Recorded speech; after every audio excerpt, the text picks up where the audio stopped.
Y ahora esas preguntas existenciales que todos nos hacemos, ¿qué hacer con nuestras vidas?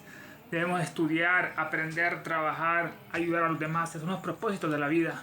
Una pregunta muy importante que todos nos hacemos. No hay una respuesta única que funcione para todos, pero aquí hay unas cuantas reflexiones. Por ejemplo, debemos averiguar qué valores tenemos. Identifica qué es lo más importante para nuestra vida. ¿Qué valores quieres que guíen tus decisiones y acciones? Hay que establecer objetivos a corto y largo plazo, definir metas alcanzables y específicas que puedan lograr en los próximos años, en los próximos meses. Objetivos a largo plazo también. Explora diferentes caminos, experimenta. La vida cada día nos enseña. No hay que tener miedo y no valor. Hay que aprender, encontrar un propósito, una contribución, un impacto. ¿Cómo consideras tus acciones? O sea, un impacto positivo en la vida. Buscar apoyo y orientación es importante con los mentores, amigos y familiares ejemplares que nos guíen. Hay que adaptarnos, hay que formar parte del crecimiento personal. La vida es para crecer. La segunda pregunta es ¿qué hago en este mundo? ¿Qué hacemos en este mundo? Esta otra pregunta profunda y significativa. Debemos hacer el bien, ayudar a los demás, aprender cosas nuevas, conocimiento cada día. Y que muchos plantean a la búsqueda de un propósito significa una parte central de la experiencia humana. Aquí tienes algunas reflexiones. Encuentra tu propósito personal importante. Autoconocimiento. Debemos conocernos a nosotros mismos para así después ayudar a los demás. Dedicar tiempo a conocerte a ti mismo. Como decía Sócrates, hombre, conócete a ti mismo. Va a ver qué misiones personales, piensa en qué te apasiona, en qué más, pues, cómo se puede contribuir a la sociedad, servir, ayudar al prójimo, darle algo al necesitado. Considera cómo puedes servir a los demás. Muchas personas encuentran propósitos en ayudas a otras personas. Impacto, reflexiona sobre el impacto que tiene tener en el mundo. Tus acciones pueden cambiar el mundo. ¿Quién cambia? Dice, las relaciones también es muy importante. Las conexiones con otras personas pueden proporcionar un sentido profundo de propósito y pertenencia. Ayudar a la comunidad.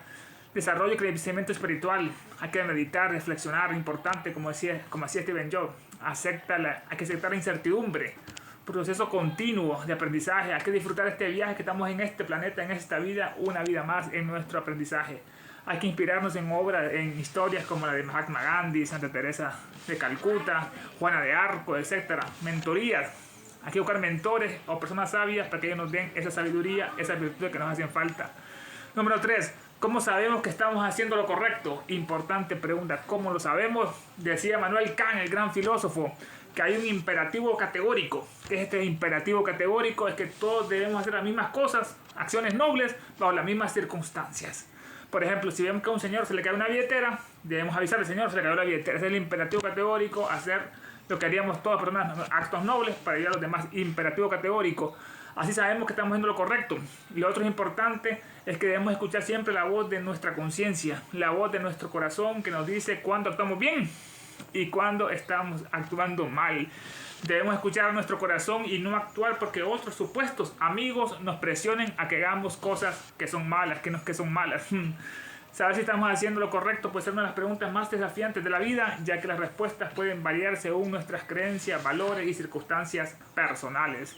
Aquí nos cuentan reflexiones, hay que tener valores personales, virtudes. Asegúrate que tus acciones estén alineadas con tus valores fundamentales. Si una decisión refleja lo que consideras importante, es probable que estés en el campo correcto. Hay que tener mucha ética, mucha moral, intuición, siempre escuchar la intuición que nos dice la verdad. Reflexión, dedica tiempo a la autorreflexión, autoconocimiento como la meditación, piensa en las posibles consecuencias de tus acciones. Si estás dispuesto a asumir las respuestas, toda acción hace una reacción. Considera el impacto en los demás. Importante, no pienses en las posibles consecuencias de tus acciones. Todas nuestras acciones tienen reacciones, de ser buenas o malas. Hay que aprender. Si son buenas, hay que repetirlas. Si son malas, no volver a hacerlas. Considera el impacto en los demás. Todas nuestras acciones influyen en el mundo, en nuestra familia, en nuestros amigos. Hay que tener empatía, ponerse en el lugar de los demás. Hay que ayudar a la gente, preguntarte cómo tus acciones afectan a las personas a tu alrededor. Las consecuencias, busca opiniones y orientación, busca consejos como siempre, las personas sabias, de los mentores, un mentor o alguien que con más experiencia puede proporcionar orientación basada en la sabiduría y conocimientos. Autenticidad, hay que ser auténticos, somos únicos en este mundo, no debemos copiar. No imites, innova. Adopta una mentalidad de aprendizaje en cuanto a los errores, que son obstáculos que hay que rectificar, hay que ser flexibles, hay que evaluar el bienestar, hay que tener importante la paz mental, satisfacción. Utiliza marcos éticos, la regla de oro, muy importante. Se aplica a todos estos principios. Trata a los demás como te gustaría que te trataran a ti mismo. Utilitarismo, piensa en el mayor bien para el mayor número de personas. Importante, un impacto mayor. tus acciones benefician a la mayoría. Hay que preguntarnos esto. Recuerda que la certeza absoluta en nuestras decisiones es rara. Lo más importante es actuar de la mejor intención, hay que hacer el bien y no mirar a quién. La cuarta pregunta: ¿cómo podemos relacionar a un creador con la filosofía? Un creador con la filosofía. No todos los filósofos son ateos, hay bastantes espirituales. Como decía el gran Platón, el gran sabio griego, discípulo de Sócrates, decía que la divinidad es la suprema inteligencia. No hay nadie por encima de él. La suprema inteligencia que ha ordenado armónicamente el vasto universo, lo ha ordenado.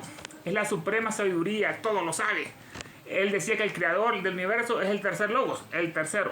El primer logos es el creador del mundo espiritual, es el más alto. El crea el mundo espiritual, crea el plano. El segundo logos es el puente que une al espíritu con la materia. Y el tercer logos es el creador del universo material, que es el obrero, el albañil, que ya con el plano del arquitecto ya hace la obra, ya hace los fundamentos, ya hace el edificio. En la comparación, la relación entre un creador o un concepto de la divinidad con la filosofía ha sido un tema central en la historia del pensamiento humano. La filosofía, sabiduría, busca entender la naturaleza de la realidad. Importante, la naturaleza de la realidad. El conocimiento y la existencia y la idea de un creador es una parte significante de estas preguntas. Ha utilizado determinadas ramas como la metafísica y la ontología, la naturaleza del ser. La metafísica se ocupa de las preguntas trascendentales sobre la naturaleza de la realidad y el ser. Está más allá de lo físico, la metafísica. Muchos filósofos han explorado la idea de un creador como las causas primeras o el ser necesario que da origen a todo lo demás, el creador. La existencia de Dios se trata de una cosa ontológica, la naturaleza del ser. Entre más nos conocemos nosotros mismos, así conocemos la divinidad que está dentro de nosotros. Hay muchos argumentos ontológicos, como los propuestos por San Anselmo y Renato Descartes, que decía pienso, luego existo, cogito ergo sum. Intentan demostrar la existencia de un ser supremo a través de la razón pura, como decía Kant. La teología natural hace argumentos cosmológicos. Este argumento sostiene que todo lo que tiene una causa existe, todo lo que existe tiene una causa y que debe haber una primera causa incausada, que es la causa de todas las demás, es la raíz sin raíz, que es el creador. Este razonamiento lo defendían filósofos como Santo Tomás de Aquino, que lo tomó la Iglesia en la Edad Media, y Al-Ghazali. Argumento teológico, también conocido como el argumento del diseño, sugiere que el orden y la complejidad del universo indican la existencia de un diseñador inteligente. Eso lo decía William Paley, y más recientemente filósofos como Richard Schiburn han defendido este argumento. También lo decía la fe y la razón. Esto lo decía Santo Tomás de Aquino, así conocemos al creador. La filosofía moral también habla sobre esto. Y Aristóteles en su Telos y Eudaimonia, la filosofía aristotélica se centra en la idea de la eudaimonia, que es el florecimiento humano y el propósito. En este marco, algunos argumentan que un creador proporciona el telos último de la existencia humana y del universo. También la cosmología, la filosofía se cruza en la cosmología científica, las preguntas sobre esto, ciencia y religión. Y por último tenemos por qué la filosofía es útil para la vida humana. Saber es poder. Actuamos mal en la vida por ignorancia, pero cuando tenemos conocimiento y sabiduría, actuamos bien, hacemos buenas obras y ayudamos a los demás a hacer lo correcto. Ejemplo, Arquímedes, el gran filósofo, muy útil, tenía problemas el agua en su ciudad, entonces Arquímedes inventó un tornillo del agua de Arquímedes para que el agua subiera, así la gente tenía agua. También inventó la palanca, decía, dame un punto de apoyo y conquistaré el mundo. Y por último, una vez estaban invadiendo una guerra, una tribu, invadiendo la ciudad, y Arquímedes inventó un espejo que reflejaba el sol a los barcos y los quemaba. Así se libró de esa invasión. El filósofo es muy útil. La filosofía es útil para la vida por varias razones que abarcan desde el desarrollo personal hasta las mejoras de la sociedad. Es importante el análisis y evaluación, la resolución, sirve para el autoexamen, clarificación de valores y creencias, desarrollo moral importante, mejora la comunicación, la filosofía, argumentación, aprende a construir puentes y presentar argumentos sólidos, una habilidad clave para desarrollar en la filosofía, escucha activa.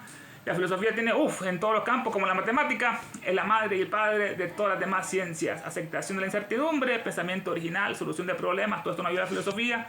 Nos da independencia intelectual, aprendemos a pensar por nosotros mismos y no a imitar como pericos. También sirve para la justicia social, el diálogo y la democracia. Beneficios prácticos, carreras diversas, toma de decisiones, nos da más umbral, más correcto en este punto. Y aquí termina la tarea de estas 5 preguntas filosóficas existenciales. A ver qué les pareció.